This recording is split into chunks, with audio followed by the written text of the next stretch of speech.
Welcome viewer, I am Murugan S.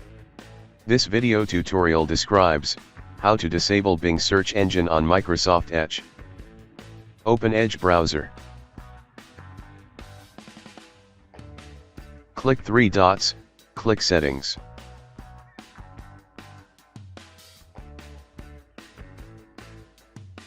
Click Privacy, Search, and Services.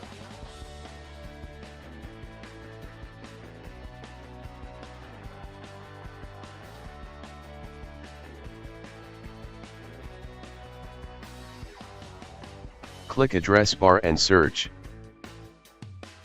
Change any other search engine under search engine used in the address bar.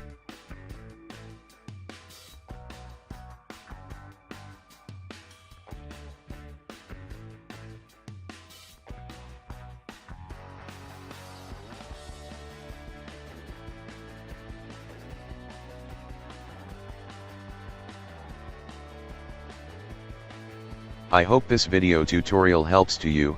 Please like, share and don't forget to subscribe my channel. Thank you very much. See you next video.